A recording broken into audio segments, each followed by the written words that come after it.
That's Nick. And that's Joseph. And today we're here to talk about Possessor, the sophomore film directed by Brandon Cronenberg, which premiered at the 2020 Sundance Film Festival and will be distributed courtesy of Neon October 9th, 2020. So you saw this film during Sundance in January. Yes. And then you rewatched it yesterday. Correct. And I watched it yesterday. Mm-hmm. It's a good film. Yeah, I think it's an excellent film. So let me try to tell the story. Mm-hmm. So there is like an agency that basically are like assassins. Mm-hmm. So people hire them to kill their enemies, their adversaries, their opponents, whatever. Like bigger corporations, powerful people hire them. So it focuses on the main assassin whose name is Tasya, mm-hmm. who's played by Andrea Riseborough. So the film opens with her doing an assassination, and how it works is her consciousness is like transplanted into another subject's body. Mm-hmm. And then it's that body that does the killing, mm-hmm. so that she's free and clear. So the opening scene is her killing a subject, but something goes awry. Like she doesn't do it the way she's told to. So when she gets back into her body, her boss, who's played by Jennifer Jason Leigh, is like, what was going on? You didn't do it the way you were told to do it. You know, I need you to do this correctly. I need you to be in tip-top shape because you're going to replace me eventually. Mm-hmm. So you need to go home to your husband and your kid, take a break, and like recoup. So she goes home. It's very obvious right away that Tasya prefers to like be outside of her life. Mm-hmm. Like she likes being in other people's bodies. Because she goes home, she seems very disconnected from her family.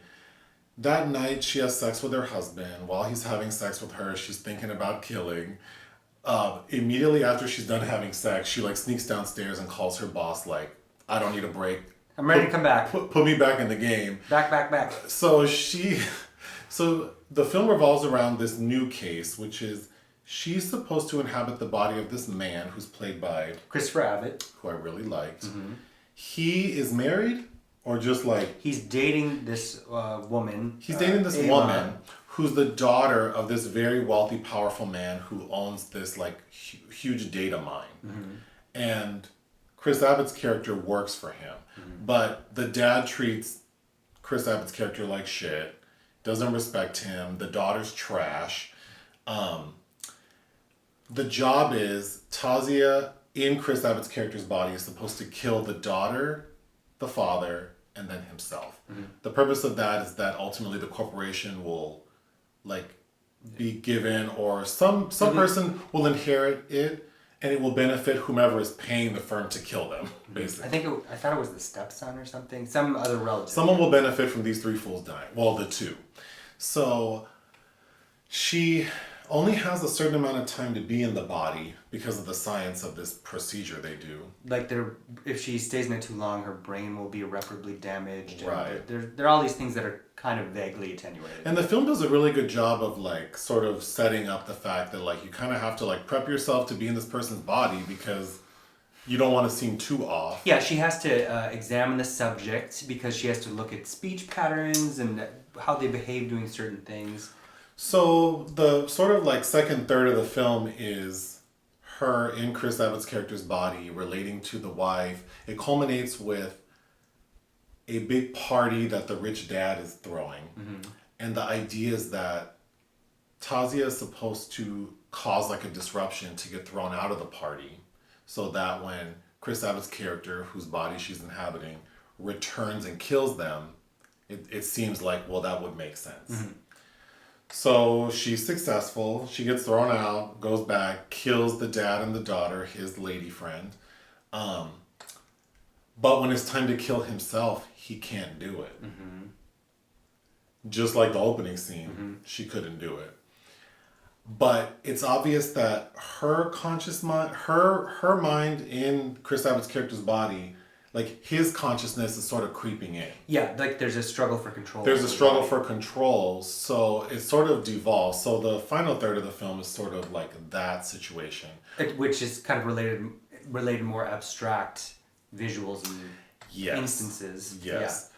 So the firm she works for, the Jennifer Jason Leigh character, her boss, she kind of suspected that this might not go the way it should, so she already had another person transplanted into another character who was friends with Chris Abbott's character. So he finds him and says like, hey, I work for the firm. You're clearly like fucking up. Let's get you where you need to be. But that doesn't go well. Ultimately, Chris Abbott's character's conscious mind takes over and he goes to Tasya's husband's house to threaten him. Like, tell me where this bitch is. Like, I need to get rid of her. But Jennifer Jason Leigh's character knew that probably was going to happen too. So she has transplanted her conscious mind into Tasya's son. Who's like 8 or 9. And Tasya's son shoots his mom, basically. And she shoots him. So it's kind of it's almost like a Greek tragedy. Her wish fulfillment is complete. So the end of the film, a device that was used is whenever Tasya's character returns from an assignment, they show her like some objects to see how she reacts to them emotionally. And so in the beginning, she's shown like a taxidermy butterfly, if that's how you refer to it, that she had. And her reaction initially is like, oh, I felt bad because I killed this animal. But the final scene of the film, when they show her the butterfly, she's like, oh yeah, it's just a butterfly caught and put in this box.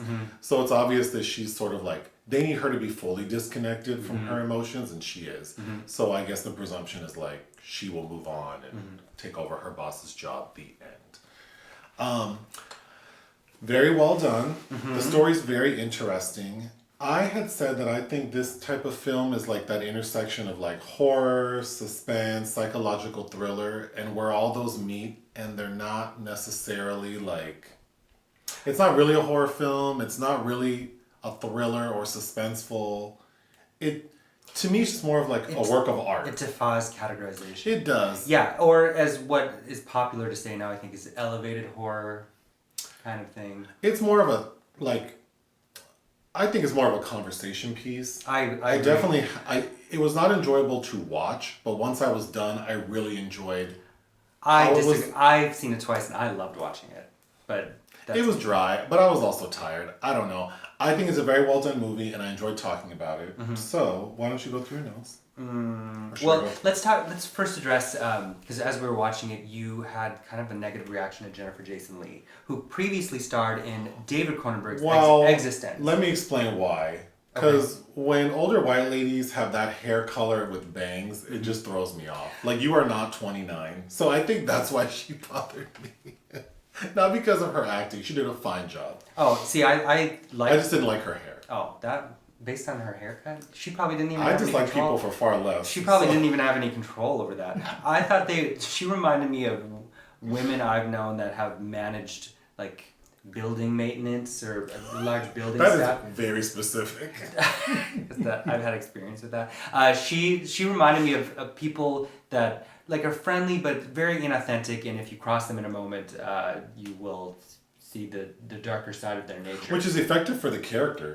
Yeah, very, very well done, well acted. Because the way she just kind of there's one scene where she says, I'm getting too old for this job, and she's got all these like tinctures and sundries out on this plate that she's mixing and telling her how Andrea Riseborough is going to end up taking over her job. And I don't know, there was something strangely authentic about a person like that. Yeah, I agree.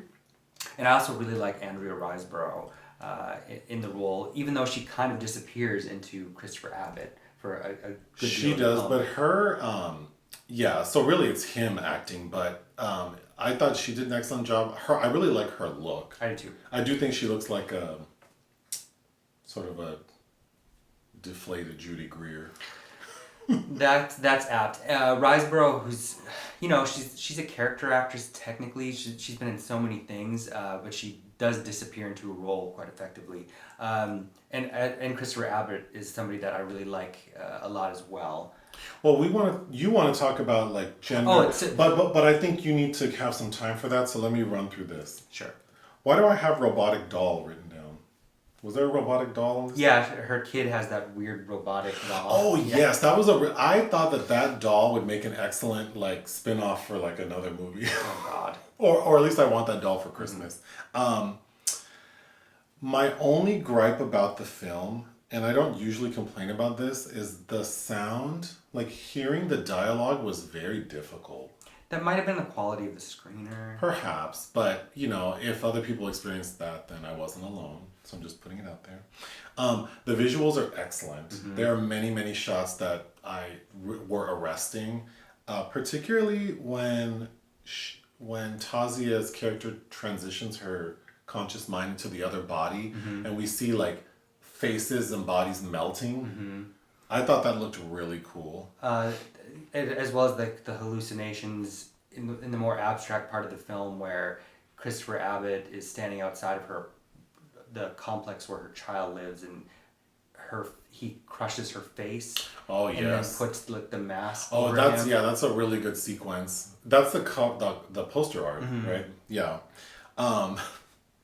This film did a really good job of making me very excited to see that character get killed.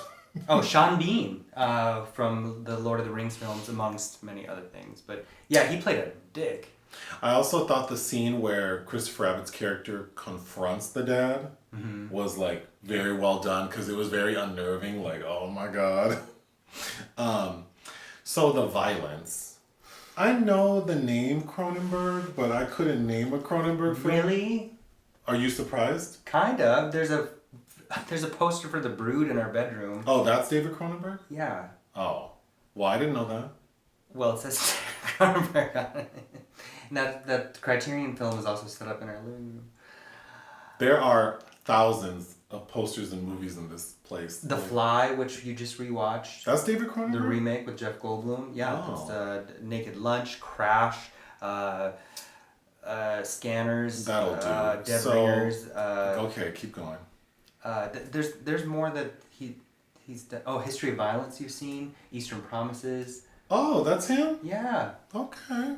Well, I brought it up because I thought, don't people like body horror is associated with him? Yeah, body horror was a term that kind of became closely associated with his work. So this film has components mm-hmm. of sort of like gruesome like body injury, mm-hmm. which I thought was very well done. Mm-hmm. Particularly with stabbing. Lots of stabbing. But then I think I think this is a really interesting study on gender dynamics. And, well, we'll get to that. Okay. I thought the friend of Christopher Abbott's character looked like Quagmire. Oh yeah, the one that ends up being the plant. The one who ends up being the plant. Oh, and do you know who her strange husband is? No. Rossif Sutherland. He is the child of Donald Sutherland, the younger brother of Kiefer. He's more meaty than them. Mm-hmm. It looks good on him though. Mm-hmm. Although his hair was like interesting. It was very interesting. Mm-hmm. My last note is a quote that someone says, "You need to take a break." Mm-hmm. Who said that? I thought it was funny, because after all this killing, someone says like, "You need to take a break." I don't remember who said that. Anyway, that's all I have. So now you can go on about gender. Oh, because you said that the killing was very repetitive in there, but I think that it's playing with gender dynamics, gender and power dynamics. I said it was repetitive because the three people we see killed are killed in the same fashion, which is to be stabbed. Like very violently. And like penetrated. Well, and even as her husband is having sex with her, she is fantasizing about penetrating flesh with a knife. So I think there is some clear subtext about that, and also they mentioned that the plot Christopher Abbott is being used in by the contract that's out in this family is saying that, oh, everybody's going to believe it because he's this emasculated male with this woman played by Tuppence Middleton, so this is all going to make sense. So I think that he's not an emasculated, wounded male until there's a female assassin inside his body, which causes him to kill. I got the sense that Tasya not necessarily wants to be a man, no. But I think she liked the power she had in these men's bodies. Well, and also as somebody that wants to escape her own life. It's then obviously wants to escape her own life. Like any actor, I think, is attracted to escaping into another character and relishing that anonymity. And there's one scene when Christopher Abbott's having sex with Tuppence Middleton, and inside him, Riseborough is having her own fantasies, envisioning herself with a penis. an erect penis That's that right. I thought was really interesting. I also think there's I like how subtly it plays with the objects that we have emotional attachments to, and how that is used to measure whether she's of sound mind, of her mind. Do you remember that Black Mirror episode with the two black guys in the video game? With Anthony Mackie, yeah. Yeah, it kind of gave me that vibe. Mm-hmm. Yeah, because it almost seemed like she enjoyed. Well, when she kills the first man, and Jennifer Jason Leigh says, "We gave you a pistol. Why did you stab him?" And Riseborough says, I thought that was in character." And they go, "Well, whose character?" It's like, it's her. She's kind of developing her own lethal personality.